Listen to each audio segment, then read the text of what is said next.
তার বন্ধুকে তিনি বাসায় নিয়ে আসলো।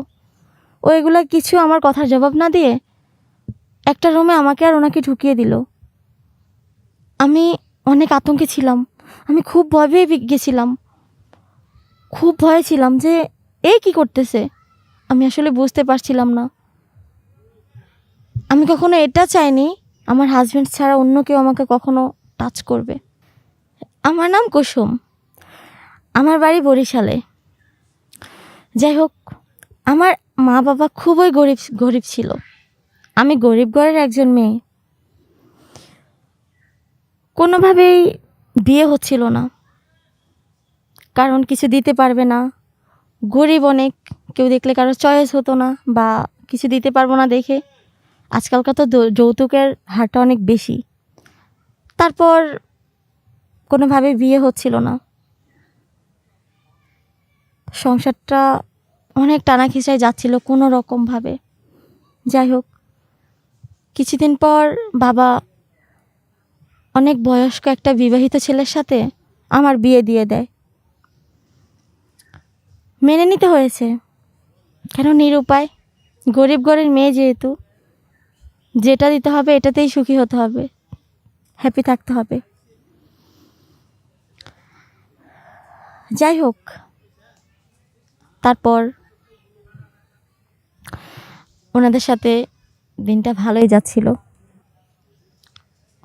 ওখানে আবার গিয়ে দেখি অনেক অভাবের একটা সংসার, একটা অভাবের সংসার থেকে আর একটা অভাবের সংসার। একসময় মা বলতো, দেখবি বাবার বাড়িতে সুখ যদি সুখী হয় তাহলে স্বামীর বাড়িতে অসুখী হয়, আবার বাবার বাড়িতে যদি অসুখী হয়ে থাকে মেয়েরা, তাহলে স্বামীর বাড়িতে গিয়ে নাকি সুখ পায়।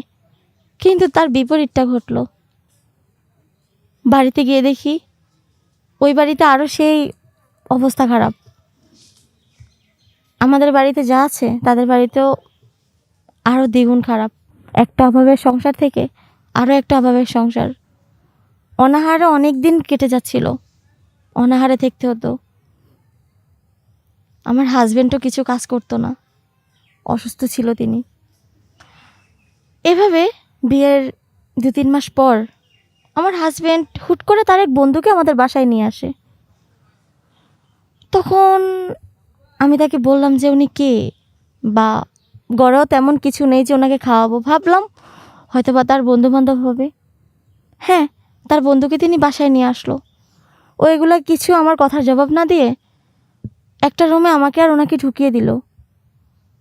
আমি অনেক আতঙ্কে ছিলাম, আমি খুব ভয় পেয়ে গেছিলাম, খুব ভয়ে ছিলাম যে এই কি করতেছে। আমি আসলে বুঝতে পারছিলাম না। আমি কখনো এটা চাইনি আমার হাজব্যান্ড ছাড়া অন্য কেউ আমাকে কখনো টাচ করবে। আমি এক পুরুষেই আসক্ত ছিলাম। তারপর আমার রুমে কোনো দিন আদার্স কোনো ছেলে কখনো ঢুকতো না, আর আমার হাজব্যান্ড এটা কখনো অ্যালাউ করতো না। যাই হোক, উনি জোর জবরদস্ত করে আমার সব কিছু কেড়ে নেয়। কেড়ে নেওয়ার পর আমি এখানে কি বলবো, পরে বুঝতে পারি যে এটা আমার হাজব্যান্ডের কারসাজি।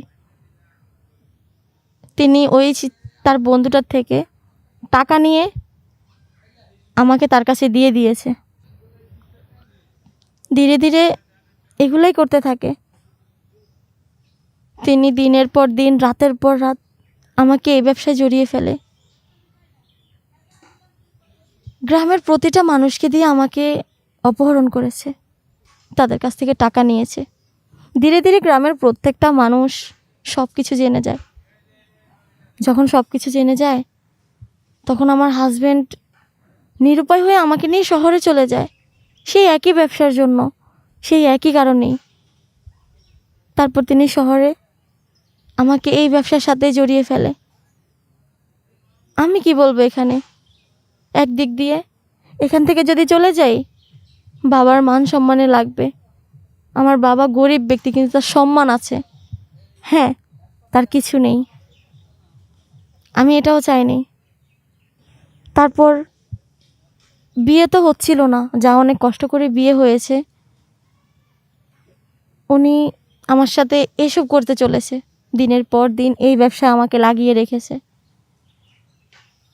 খুব আতঙ্কভাবে থাকতাম সব সময়, কি থেকে যেন কি হয়ে যাচ্ছে। তারপরে কি আর বলবো, বুঝিনি তো একটা মেয়ে কতটুকু অসহায় হলে কোনো কথা বলতে পারে না, একটা মেয়ে কতটা অসহায় হলে এসব ব্যবসায় জড়িত হয়ে থাকে, একটা মেয়ে কতটা অসহায় হলে। আমি তো নারী মানুষ, আমার একটা জীবন আছে, বেঁচে থাকতে ইচ্ছে হয়, মনের কত শখ আকাঙ্ক্ষা আশা আহ্লাদ আছে, এগুলো কখনো পূরণ করতে যেহেতু পারিনি, ভাবলাম যেহেতু স্বামী এটা করতেছে, হয়তো বা এটা উনি চাচ্ছে যেহেতু, তাহলে আমিও করে যাই। একসময় উনি আমাকে এসবে নামিয়ে উনি সব কিছু নিয়ে উনি আমাকে ছেড়ে চলে যায়। তিনি আমাকে ছেড়ে চলে যায় এক পর্যায়ে। আমি কি করব আমি বুঝতে পারছিলাম না, নিজের জীবনটা যেন এই না শেষ হয়ে গেল, সামনে চলার পথ হারিয়ে ফেললাম, সামনের কোনো পথ দেখতে পারছিলাম না, সব যেন এক নাগাড়ে ঝাপসা চলে আসছে আমার চোখে। কি করব, কিভাবে সামনে আগাবো? বাবার বাড়িতে ফিরে যাব? সবাই তো জানে, টুকিটাকি সবাই জানে, এটা তো গোপন থাকার কথা না, সবাই টুকিটাকি জেনে ফেলেছে যে আমি একটা ব্যবসায় জড়িত। কিভাবে পারবো গ্রামে মানুষের সামনে মুখ দেখাতে? তাহলে শহরে থেকে কি আমাকে এই ব্যবসাটাই করতে হবে? আমার কি আর কোনো কুল নেই? এভাবে প্রায় 5-7 বছর এভাবেই চলতে থাকে। তার মধ্যে আমার একটা ছেলেও হয়ে গিয়েছে, তারও তো একটা জীবন আছে, তার বাবা না হয় এরকম ভুল করে ফেলেছে, তাকে নিয়ে তো আমার বাঁচতে হবে, তার একটা সুন্দর জীবন গড়তে হবে। আমি যদি এগুলাই করে বেড়াই তাহলে তো আমার ছেলে অন্য পথে চলে যাবে। এখন ভাবছি আমি কি করতে পারি আমার ছেলেটার দিকে তাকিয়ে। আমার ছেলেটাকে ভালো মানুষ করতে হলে আমাকে এসব লাইন থেকে ত্যাগ নিতে হবে, এসব লাইন আমাকে বাদ দিতে হবে। তাই চাচ্ছি, এখনও আশা সুন্দর একটা মনের, এগুলা ছেড়ে সুন্দর একটা মন নিয়ে বাঁচতে চাই। আমি এগুলাতে থাকতে চাই না। কোনো একটা পরিস্থিতিতে আমাকে এগুলাতে টেনে নিয়ে আসছে, আমি তো কখনো চাইনি এগুলাতে আসতে। যার কারণে আসলাম সেই ছেড়ে চলে গেল। এটাই বুঝি নারীর জীবন, এটাই বুঝি নারীর চলাফেরা, এটাই বুঝি নারীর পথ চলা। যদি এরকমই হয় তাহলে নারী সমাজটা যে থাকবে না। তাই ছেলের জীবনের দিকে তাকিয়ে, ছেলের আগামী পথ চলার দিকে তাকিয়ে ছেলেকে বড় করতে হবে, ওইভাবে ছেলেকে নিয়ে থাকতে চাই আমি। আমার পাশে কি দাঁড়ানোর মতো কোনো মানুষ হবে? আমি সত্যি একা হয়ে গেছি। ছেলেটা আছে বলে হয়তো আমি এখনও বেঁচে আছি, কিন্তু আমি এসব লাইনে থাকতে চাই না। প্লিজ, কোনো একটা ভালো মনের সন্ধানে আছি, কোনো একটা ভালো মন যদি হয়ে যায় এসব লাইন ছেড়ে দিব, ভালোভাবে থাকবো, সুন্দর একটা জীবন নিয়ে, ছেলে সন্তান স্বামী নিয়ে। আমারও তো বাঁচতে ইচ্ছে করে, আমারও তো মন চায়, আমারও তো মন আছে যে সুন্দর একটা সংসার, সুন্দর একটা জীবন। এটা কি হয়ে উঠবে? যাই হোক, এই ছিল আমার কথা। যদি কেউ পাশে দাঁড়ানোর মতো থাকেন অবশ্যই সাড়া দিবেন আমার ডাকে।